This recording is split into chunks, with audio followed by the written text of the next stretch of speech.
With the most recent episodes of Jujutsu Kaisen covering 15 Fingers Sukuna and showcasing his power to anime onlys, a lot of people have sparked up the debate between him and Gojo once again. Despite what Gojo said himself, many people still believe that Gojo has a chance, and today I'm here to tell you guys why he has no chance at all. Now, if you want to interact with me on a daily basis and just see my takes, then add my Twitter, which is right here, and in my bio is a really good Discord server. In it, we debate, we host events that you can win gift cards and stuff in it.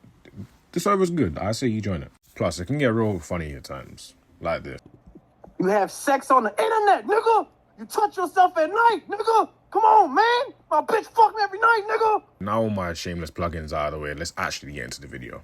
To understand why Gojo fans believe Heinen Sukuna doesn't win, we need to cover their argument. And their argument is very simple. Sukuna needed Mahoraga to adapt to Gojo's infinity so Sukuna could figure out how to bypass his infinity. Now for his Megami form, and even if he was still in Yuji's body, I do believe that is correct.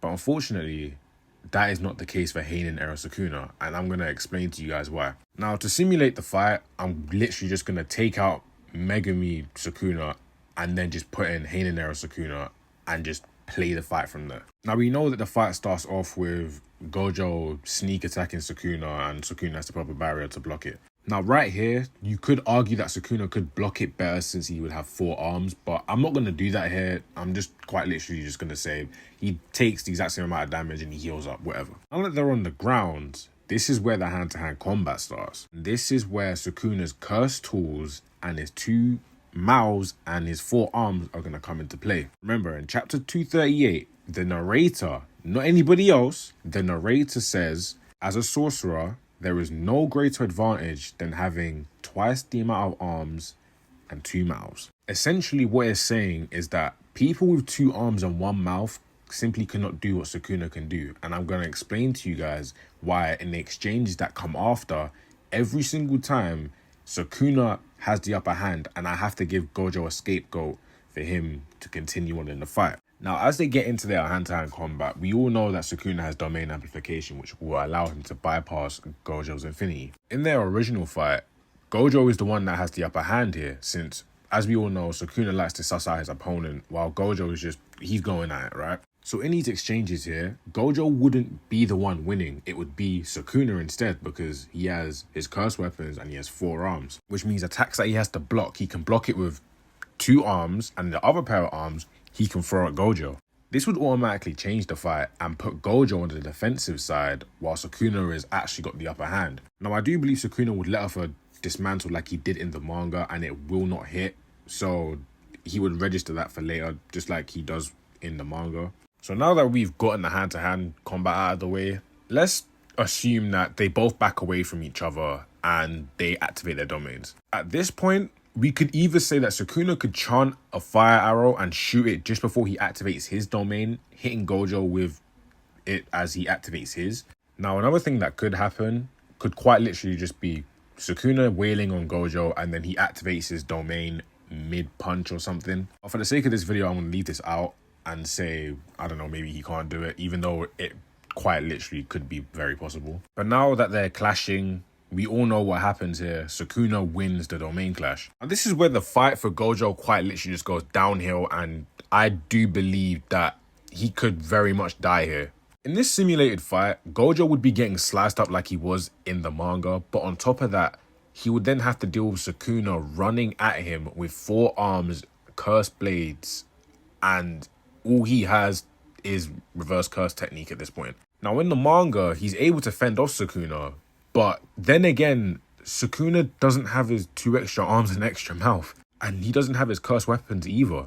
In this scenario, Sukuna could quite easily start to stab Gojo in many places while also fighting him. Gojo would be overwhelmed and he won't be able to get his red off, because if he does, he's going to get sliced up and he's going to get stabbed by Sukuna. And this isn't even me factoring Sukuna could then amplify himself while inside of his domain. Simply put, this whole exchange relied on Gojo being able to get his red off, but here I do not believe he will be able to, because Sukuna would be overwhelming him far too much. If we also factor in that Gojo has to do enough damage to Sukuna to destroy his shrine, quite literally, Gojo gets obliterated here. I say this because Gojo's biggest strength in this fight was his hand-to-hand combat, and I will stress this. And I'm saying this because in every single exchange, Gojo quite literally does overpower Sukuna when it comes to hand-to-hand combat, which I praise him for. If you know me, I do not like Gojo, but one thing I will say about him is that his hand-to-hand combat is very, very good. And it's up there with the likes of Yuji,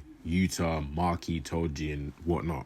But let's say, for instance, Gojo is able to get a lucky red off or something of that nature happens and he somehow does enough damage to Sukuna to destroy his shrine and they go back to regular.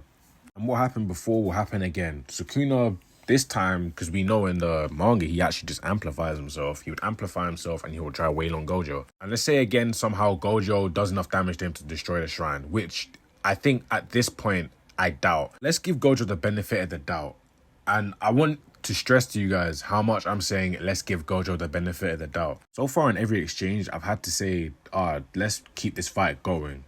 Because at this point, Gojo would be dead. And I know that is not what a lot of his fans want to hear, but that is just simply how it would go. I want to stress to you guys, for 3 minutes they fought, and then both of them came out and it was a stalemate. What people don't understand is that for 3 minutes, Sukuna was able to fight with Gojo and then break his domain from the outside because of how small it became. Gojo in the inside was able to do enough damage to Sukuna to then destroy his domain. I do think Sukuna in his Heinen form, which we know is stronger, like just physically and just overall, he would be able to outlast Gojo in those 3 minutes and then his domain would come out victorious.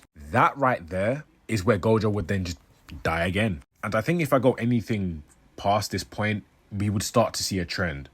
Sukuna would outlast those 3 minutes, then it would just, the cycle will repeat and repeat. And in every route we go, Sukuna would be able to win because he has better hand-to-hand combat and because of his domain. That his domain beats Gojo's domain, so that's it. That's why I believe that Heinen era Sukuna would beat Gojo. Now, if you want to say that Gojo beats Yuji Sukuna, I would agree. But in his Heinen era form, I just think that it would be very, very one-sided. I know earlier I completely wrote it off and just moved it to the side so people wouldn't complain, but I can also add in the fact that Sukuna could use his fire arrow while in his domain. And what's even worse is that he could use it and chant it. You guys understand how broken a chanted dismantle would be inside of his domain? But I'm going to use a chanted fire arrow because I believe the fire arrow has one of the highest APs we've seen in the series. If Sukuna were to fight Gojo hand to hand, right, with his 2 upper arms and with his cursed weapons and then with his lower ones, chant a fire arrow, he would destroy him. And I say he's able to do this because he's able to use the 10 shadows while in his domain, so I'm going to assume that he's able to also use his fire arrow. But yeah, at the end of the day, Gojo kind of does get pieced up. And I know it's a sad reality for most JJK fans, but that is the reality of the situation. As the narrator says, Sukuna is at the peak. He is him. Not to say Gojo isn't, but Sukuna is him. Anyway, that's it for me today. Peace. 領域展開